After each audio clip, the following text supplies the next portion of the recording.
നമസ്കാരം. 2024 ലോക്സഭാ തെരഞ്ഞെടുപ്പിന്റെ ഒരു ട്രെൻഡ് അറിയുന്നതിന് വേണ്ടി ജനങ്ങളുടെ ഇടയിലേക്ക് ഇറങ്ങി ചെല്ലുമ്പോൾ ഞെട്ടിക്കുന്ന ചില കാര്യങ്ങളൊക്കെയാണ് കേൾക്കാൻ സാധിക്കുന്നത്. UDF ഭരിക്കുന്ന പല മണ്ഡലങ്ങളിലും ചെല്ലുമ്പോൾ ജനങ്ങൾ പറയുന്നത്, വോട്ടർമാർ പറയുന്നത്, ഞങ്ങളുടെ MP-യെ ഞങ്ങൾ കഴിഞ്ഞ കുറച്ച് വർഷങ്ങളായിട്ട് കണ്ടിട്ടേ ഇല്ല, അന്ന് വോട്ടും മേടിച്ചുകൊണ്ട് പോയതാണ്, പിന്നെ ഈ വഴിക്ക് വന്നിട്ടില്ല എന്നാണ്. ഏറ്റവും രസകരമായിട്ടുള്ള സംഭവം, കഴിഞ്ഞ ദിവസം നമ്മുടെ എറണാകുളത്തെ ട്രെൻഡ് എന്താണെന്ന് അറിയാൻ വേണ്ടി ചെല്ലുകയാണ്. അങ്ങനെ അവിടെ പോയി ചോദിക്കുമ്പോഴും ഹൈബിയെ കണ്ടിട്ടില്ല എന്ന് തന്നെയാണ് ഭൂരിഭാഗം ആളുകളും പറയുന്നത്. അങ്ങനെ പോകുന്നതിനിടയിൽ നമ്മൾ പറവൂരിൽ ഒന്ന് പോകുന്ന സാഹചര്യമുണ്ടായി. പറവൂരും ഈ പറയുന്ന എറണാകുളം ലോക്സഭാ മണ്ഡലത്തിന്റെ ഭാഗമാണ്. അവിടെ ചെന്നപ്പോൾ ചോദിക്കുന്നതിനിടയിൽ ഒരു വോട്ടർ പറയുകയാണ്, സതീശന് ഈ വഴി വരാറില്ല അത്രേ. പ്രതിപക്ഷ നേതാവ് PD സതീശനും സ്വന്തം മണ്ഡലത്തിലേക്ക് തിരിഞ്ഞു നോക്കുന്നില്ല എന്നും അതിനിടയിൽ ജനങ്ങൾ പറയുകയാണ്. ഈ നിലവിലെ സിറ്റിംഗ് MP ഹൈബീഡനാണ്. ഹൈബീഡിനെ കാണാൻ കിട്ടുന്നില്ല എന്നൊരു ആക്ഷേപം പൊതുവെ കേൾക്കുന്നുണ്ടല്ലോ. തീർച്ചയായിട്ടും നമ്മളൊക്കെ ഈ നാടിനകത്ത് വന്നതിന് ശേഷമാണെങ്കിലും ഹൈബീഡ് എന്ന് പറയുന്ന ഒരാളെ നമ്മളൊക്കെ പോസ്റ്ററിനകത്താണ് കണ്ടിട്ടുള്ളത്. അല്ലാതെ വലിയൊരു രീതിക്കകത്തേക്കുള്ള പ്രവർത്തനങ്ങളുമായി ബന്ധപ്പെട്ട് MP ഫണ്ട് ഉപയോഗിച്ചു ഒക്കെ ഇങ്ങോട്ടേക്ക് ഒരു പറവൂരിനകത്തോ അല്ലെങ്കിൽ എറണാകുളം മണ്ഡലത്തെ വിവിധ ഭാഗങ്ങളൊക്കെ വരുന്ന ഒരു അവസ്ഥയൊന്നും ഉണ്ടായിട്ടില്ല. അതേ രീതി തന്നെയാണ് നമ്മുടെ MLA-യുടെ കാര്യത്തിനകത്തും വലിയ പ്രവർത്തനം, കോൺഗ്രസിന്റെ ഭാഗമായിട്ട് ഇവിടെ ഒരു വലിയ പ്രവർത്തനം. പ്രതിപക്ഷ നേതാവ് VD സതീശനെ കാണാനില്ല സ്വന്തം മണ്ഡലത്തിന് കാണാനില്ല. നമ്മളൊക്കെ TV-യിൽ കാണുന്നു എന്നതിനപ്പുറത്തേക്ക് സ്വന്തം മണ്ഡലത്തിനകത്തേക്ക് ഒരു പ്രവർത്തനം കൊണ്ടുവരാൻ വേണ്ടിയിട്ടുള്ള ഒരു ഇടപെടൽ ഉണ്ടാവുന്നില്ല എന്ന് നമുക്ക് നോക്കി കാണാൻ വേണ്ടി സാധിക്കണം. ഇങ്ങോട്ട് തിരിഞ്ഞു നോക്കാറില്ല. ഇലക്ഷൻ ഹൈബീഡിനെ കണ്ടിട്ടില്ല. ഇല്ല, കണ്ടിട്ടില്ല. ഞങ്ങൾ കാണാറില്ല. ഹൈബീഡിനെ ഞങ്ങൾ കണ്ടിട്ടില്ല. കാരണം ഈ ഇവിടെ ഫോട്ടോസൊക്കെ ഒട്ടിച്ചേക്കണത് മാത്രമേ ഞങ്ങൾ കണ്ടിട്ടുള്ളൂ. അല്ലാതെ ഞങ്ങളുടെ അടുത്ത് വരുമോ, ഇതിനു മുമ്പ് വന്നപ്പോഴും വന്നിട്ടില്ല, ഇപ്പോഴും വന്നിട്ടില്ല. എന്തൊരു ദുരന്തമാണെന്ന് ആലോചിച്ച് നോക്കണേ. MP-യും കണക്കാണ്, MLA-യും കണക്കാണ്. അത് പോട്ടെ. പിന്നെ ഇപ്പൊ കേൾക്കാൻ സാധിക്കുന്ന ഏറ്റവും രസകരമായിട്ടുള്ള സംഭവം, അതായത് വയനാടിൽ ഇഞ്ചോടിഞ്ച് പോരാട്ടമാണല്ലോ നടക്കാൻ പോകുന്നത്. അവിടെ ആരാണ് മത്സരിക്കാൻ വരുന്നത്? സാക്ഷാൽ രാഹുൽ ഗാന്ധി. എന്നിട്ട് UDF-ന്റെ ഈ സ്ഥാനാർത്ഥി എവിടെ പോയി? ഇലക്ഷൻ പ്രഖ്യാപിച്ചു, പ്രചാരണം ചൂടുപിടിക്കുന്നു, വോട്ടഭ്യർത്ഥിച്ച് ഓരോരുത്തരും പലയിടങ്ങളിലൊക്കെ കയറി ഇറങ്ങുകയാണ്. പക്ഷെ രാഹുൽ ഗാന്ധി മാത്രം വയനാടിൽ കാലുകുത്തിയിട്ടില്ല. അണ്ണൻ ഉലകം ചുറ്റിക്കൊണ്ട് നടക്കുകയാണ്. വോട്ട് അഭ്യർത്ഥിക്കാൻ വേറെ പല ആളുകളുമുണ്ട്. ഇത് തന്നെയാണ് കഴിഞ്ഞ തവണ വയനാട്ടിലെ ജനങ്ങൾക്ക് കിട്ടിയ 8ന്റെ പണി. രാഹുൽ ഗാന്ധിയുടെ പേരൊക്കെ പറഞ്ഞ് പ്രധാനമന്ത്രിയാകുമെന്നൊക്കെ പറഞ്ഞ് അവിടുത്തെ സാധാരണക്കാരായിട്ടുള്ള ആളുകളെ അങ്ങ് പറ്റിച്ചു. എന്നിട്ട് ആ പാവങ്ങൾ ഇവർ പറഞ്ഞതൊക്കെ കേട്ട് വിശ്വസിച്ച് വോട്ടും ചെയ്ത് അയച്ചു. എന്നിട്ട് എന്ത് സംഭവിച്ചു? ഇത് തന്നെ അവസ്ഥ. അവിടെ പ്രധാനപ്പെട്ട വിഷയങ്ങൾ വന്നപ്പോൾ, വന്യജീവി ആക്രമണങ്ങൾ സംഭവിച്ചപ്പോൾ, വയനാടിനെ തകർത്ത് കളയുന്ന പല ദുരന്തങ്ങൾ ഉണ്ടായപ്പോഴൊക്കെ രാഹുൽ ഗാന്ധി എവിടേക്കോ പോയി ഒളിച്ചിരുന്നു. എന്നിട്ട് ഈ വിഷയവുമായി ബന്ധപ്പെട്ട് ജനങ്ങൾ വലിയ രീതിയിൽ ശബ്ദമുയർത്തുമ്പോൾ, പ്രതിഷേധം ഉയർത്തുമ്പോൾ പതിയെ മറനീക്കി മാളത്തിൽ നിന്ന് പുറത്തിറങ്ങി രാഹുൽ ഗാന്ധി വരും. എങ്ങനെയാണെന്ന് അറിയണ്ടേ? അതായത് വലിയ സുരക്ഷയിലാണ് വരുന്നത്. എന്നിട്ട് ഈ അണ്ണനെ കാണണമെങ്കിൽ നമ്മൾ അവിടെ ചെന്ന് ക്യൂ നിന്ന് പിന്നെ പരിശോധനയെല്ലാം കഴിഞ്ഞ് അടുത്ത് ചെല്ലുമ്പോൾ അണ്ണന് മൂടുണ്ടെങ്കിൽ ഇതൊക്കെ കേൾക്കും. ചിലപ്പോൾ വണ്ടിയുടെ അകത്തിരുന്ന് തന്നെയായിരിക്കും ഈ പരാതികളൊക്കെ കേൾക്കുക. നോക്കാം എന്ന് പറഞ്ഞങ്ങ് പോവും. അവരെന്താണ് പറഞ്ഞതെന്ന് ട്രാൻസ്ലേറ്റ് ചെയ്ത് കൊടുക്കാൻ വേറൊരാൾ വേണം. അങ്ങനെ ഒരു ഭാഷയും അറിയാത്ത ഒരു MP-യാണ് അവർക്ക് കിട്ടിയത്. ഇപ്പൊ കണ്ടില്ലേ, തിരഞ്ഞെടുപ്പ് അടുത്തപ്പോൾ വോട്ടഭ്യർത്ഥിക്കേണ്ട രാഹുൽ ഗാന്ധി ഒളിച്ചോടിയിരിക്കുകയാണ്. അമേഠിയിൽ നിന്നപ്പോൾ കിട്ടിയ പണി ഇനി വയനാട്ടിൽ നിന്ന് കിട്ടുമെന്ന് രാഹുൽ ഗാന്ധിക്ക് നന്നായി തന്നെ മനസ്സിലായി. അമേഠിയിൽ ഇത് തന്നെയായിരുന്നു സംഭവിച്ചത്. അമേഠിയിലേക്ക് തിരിഞ്ഞു നോക്കിയില്ല വോട്ട് കിട്ടിയ ശേഷം. അവിടുത്തെ വോട്ടർമാർ MP-യോട് ഒന്ന് വരൂ എന്ന് പറയുമ്പോഴും രാഹുൽ ഗാന്ധി കറക്കത്തിലായിരുന്നു. പലയിടങ്ങളിലും കറങ്ങി അടിച്ചു പൊളിച്ച് നടക്കുകയായിരുന്നു. ശേഷം ഇലക്ഷൻ വന്നപ്പോൾ ആ സംസ്ഥാനം നമുക്കറിയാമല്ലോ എന്താണ് സംഭവിച്ചതെന്ന്. ആ ലോക്സഭാ മണ്ഡലത്തിൽ എന്താണ് സംഭവിച്ചതെന്ന് നമുക്കറിയാമല്ലോ. ആ ലോക്സഭാ മണ്ഡലത്തിൽ അമേഠി പിടിച്ചിടക്കി സ്മൃതി ഇറാനി. BJP-ക്ക് തീരെഴുതി കൊടുത്തു രാഹുൽ ഗാന്ധി. ആ രാഹുൽ ഗാന്ധി ഇപ്പൊ വയനാട്ടിൽ മത്സരിക്കുകയാണ്. അമേഠിയിൽ ജനങ്ങൾ കൊടുത്ത അതേ അടി വയനാട്ടിൽ നിന്ന് കിട്ടുമെന്ന് രാഹുൽ നന്നായിട്ട് അറിയാമേ. മുഖത്ത് നോക്കി ആളുകൾ ചോദിക്കുമെന്നും അറിയാം എവിടെയായിരുന്നു എന്ന്. അതുകൊണ്ട് രാഹുൽ ഗാന്ധി പതിയെ മാറി നിൽക്കുകയാണ്. അവിടെ പ്രവർത്തകരെ ഇറക്കിയാണ് ഇത്തരത്തിൽ ഗിമ്മിക്ക് നമ്പർ ഇറക്കിക്കൊണ്ടിരിക്കുന്നത്. എന്നാൽ LDF സ്ഥാനാർത്ഥിയായിട്ടുള്ള ആനി രാജയെ ഒന്ന് എടുത്തു നോക്കൂ. ആനി രാജ തുടക്കം മുതൽ തന്നെ, അവിടെ ആദ്യം പ്രഖ്യാപിക്കുന്നത് LDF സ്ഥാനാർത്ഥിയാണ്, തുടക്കം മുതൽ തന്നെ പ്രചാരണ രംഗത്തുണ്ട്. നന്നായി മലയാളം അറിയാവുന്ന, മലയാളികളെ കുറിച്ച് നന്നായി അറിയാവുന്ന ആനി രാജ ജനമനസ്സ് കീഴടക്കി മുന്നോട്ട് പോവുകയാണ്. രാഹുൽ ഗാന്ധി ഹിന്ദിയിൽ സംസാരിച്ച് ട്രാൻസ്ലേറ്റ് ചെയ്ത് കൊടുക്കാൻ വേണം ഒരാൾ. ജനങ്ങളെ പറഞ്ഞു മനസ്സിലാക്കാൻ, അണ്ണൻ ഇതാണ് പറഞ്ഞതെന്ന്. അത് ട്രാൻസ്ലേറ്റ് ചെയ്തൊക്കെ വരാൻ നേരത്തെ അറിയാമല്ലോ എന്താവുമെന്ന്. അങ്ങനത്തെ ഒരു ദുരന്തമാണ് സത്യത്തിൽ അവിടെ സംഭവിച്ചുകൊണ്ടിരിക്കുന്നത്. അതേസമയം ആനി രാജ സംസാരിക്കുന്നത് മലയാളത്തിലാണ്. അവിടുത്തെ ജനങ്ങൾക്ക് നന്നായിട്ട് മനസ്സിലാകും. ദേശീയ നേതാവാണ്, എല്ലാ രീതിയിലുള്ള ലാംഗ്വേജും നന്നായി കൈകാര്യം ചെയ്യാൻ അറിയാവുന്ന കരുത്തുറ്റ സ്ഥാനാർത്ഥിയാണ്. രാഹുൽ ഗാന്ധി ഈ ആനി രാജയെ തോൽപ്പിക്കാൻ ഇറങ്ങിയതിൽ തന്നെ ജനങ്ങൾക്ക് ഒരു എതിർപ്പുണ്ട്. ഒപ്പം ഇന്ത്യ മുന്നണിയെ തകർക്കാൻ വേണ്ടി രാഹുൽ ഗാന്ധി തന്നെ ഇങ്ങനെ വയനാട് വന്ന് ഇടതുപക്ഷത്തിനെതിരെ മത്സരിക്കുന്നതിലും വലിയ എതിർപ്പുണ്ട് ജനങ്ങൾക്കിടയിൽ. ഈ സമയം വരെ NDAക്കെതിരെ അതിശക്തമായി സംസാരിച്ച് എപ്പോഴെങ്കിലും രാഹുൽ ഗാന്ധിയെ നമ്മൾ കണ്ടോ? ഇല്ലെന്നേ.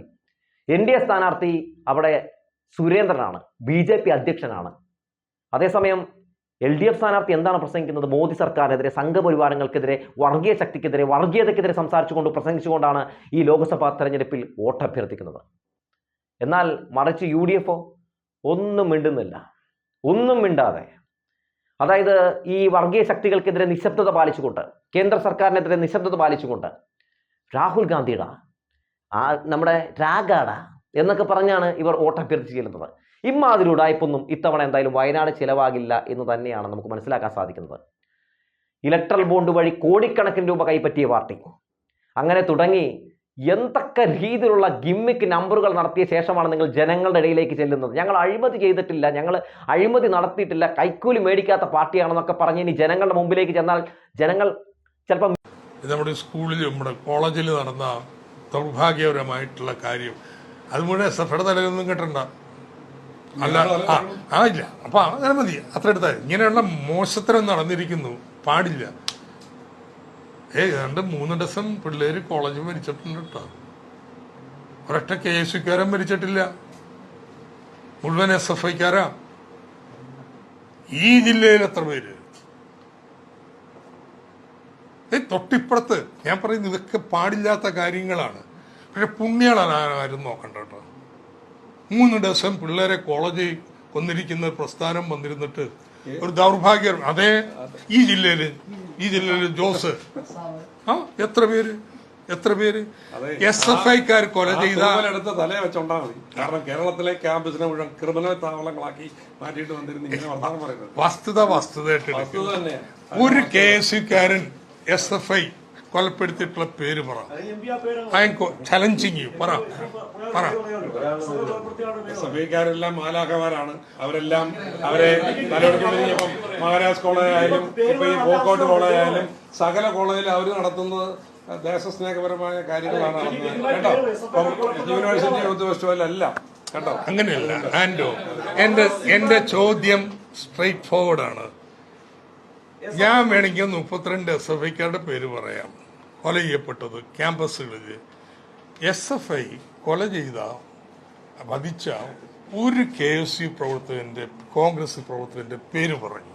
നിങ്ങൾ അത്രയും ആക്ഷേപം പറഞ്ഞുകൊണ്ടാണ് ഇങ്ങനെ ചോദിക്കുന്നത്. കേരളത്തിൽ എത്ര KSUക്കാരെ കൊലപ്പെട്ടിട്ടുണ്ടെന്നുള്ളവരെ നാളെ ഈ പ്രസ് ക്ലബ് ചെയ്യണം.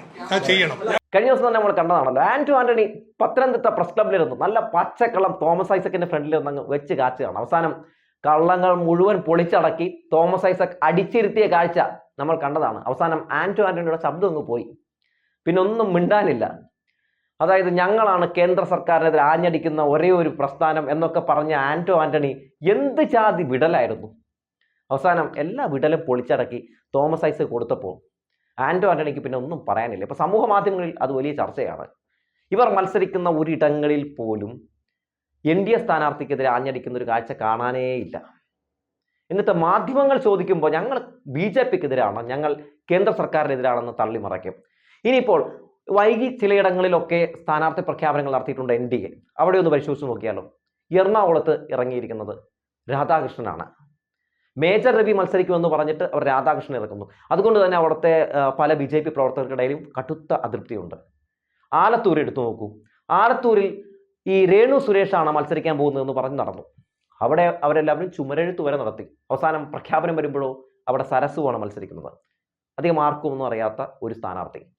ഇവിടെയൊക്കെ ഈ BJP UDFന്റെ സ്ഥാനാർത്ഥികളെ സഹായിക്കുന്നതിന് വേണ്ടി നിൽക്കുന്നതല്ലേ എന്ന് സംശയിച്ചാലും ഒന്നും പറയാനില്ല. എറണാകുളത്തും ആലത്തൂരും UDFന് നല്ല പേടിയുള്ള 2 മണ്ഡലങ്ങളാണ്. ആലത്തൂർ K രാധാകൃഷ്ണൻ പിടിക്കുമെന്നും എറണാകുളത്ത് ഇത്തവണ ഷൈൻ ടീച്ചർ പിടിക്കുമെന്നും ഒക്കെ ഉള്ള രീതിയിലുള്ള പല സർവേകളും പുറത്തു വരികയാണ്. അപ്പോൾ അവിടെ കൊണ്ടുപോയിട്ട് BJPയുടെ വലിയ വോട്ട് പിടിക്കാൻ സാധ്യതയൊന്നുമില്ലാത്ത സ്ഥാനാർത്ഥികളെ കൊണ്ടുപോയി നിർത്തുകയാണെങ്കിൽ, അല്ലെങ്കിൽ ഇന്ന ആളെയാണ് നിർത്താൻ പോകുന്നതെന്ന് പറഞ്ഞ് മറ്റൊരാളെ നിർത്തുമ്പോൾ പ്രവർത്തകർക്കിടയിൽ സ്വാഭാവികമായിട്ടും ഒരു ഭിന്നതയൊക്കെ ഉണ്ടാവും. അപ്പോൾ അവിടെ വലിയ രീതിയിലുള്ള വോട്ട് ജനറേറ്റ് ചെയ്യാനുള്ള സാധ്യതയില്ല. അപ്പോൾ ആ വോട്ടൊക്കെ ഈ പറയുന്നത് പോലെ നമ്മുടെ UDFന് കിട്ടാൻ പാകത്തിനുള്ള ഒരു കളി എന്നൊക്കെ വേണമെങ്കിൽ പറയാം. എന്തായാലും കഴിഞ്ഞ കുറച്ച് വർഷമായിട്ട്, കഴിഞ്ഞ 5 വർഷമായിട്ട് മോദി സർക്കാരിനെതിരെ കനത്ത ഭാഷയിൽ ഒരക്ഷരം മിണ്ടാത്ത ഒരു പാർട്ടിയുടെ സ്ഥാനാർത്ഥികളൊക്കെയാണല്ലോ അവിടെ നിൽക്കുന്നത്. അപ്പോൾ ഈ രീതിയിലൊക്കെ സഹായിച്ചാലും കുഴപ്പമില്ല. പക്ഷേ ഓപ്പോസിറ്റ് നിൽക്കുന്ന ആരാണ്? LDF ആണ്. LDFന്റെ സ്ഥാനാർത്ഥികളോ 24 മണിക്കൂറും വാ തുറന്നാൽ മോദി സർക്കാരിനെതിരെ അതിശക്തമായ ഭാഷയിൽ സംസാരിച്ചുകൊണ്ടിരിക്കുന്ന സ്ഥാനാർത്ഥികളാണ്. അങ്ങനെ വരുമ്പോൾ അവരെ താഴെ ഇറക്കണം, അവരെ തോൽപ്പിക്കണം എന്ന ഒരു നിലപാട് BJP സ്വീകരിച്ചാൽ ഒന്നും പറയാനൊന്നും പറ്റില്ല. എന്തായാലും UDFും BJPയും കൂടി LDFനെ പ്രതിരോധിക്കാൻ വേണ്ടി കേരളത്തിൽ ഏതൊക്കെ രീതിയിലുള്ള നാടകങ്ങൾ കളിച്ചാലും, എന്തൊക്കെ രീതിയിലുള്ള നെറികെട്ട രാഷ്ട്രീയം കളിച്ചാലും ജനങ്ങൾ അത് തിരിച്ചറിയുക തന്നെ ചെയ്യും. എതിർക്കപ്പെടേണ്ടവർ ആരൊക്കെയാണെന്ന് ജനങ്ങൾക്ക് നന്നായി അറിയാം. കഴിഞ്ഞ 7 വർഷമായി അവരെ കേരളം മാറ്റി നിർത്തിയിട്ടുണ്ടല്ലോ എന്ന് പറഞ്ഞു വെച്ചുകൊണ്ട് നിർത്തുകയാണ്.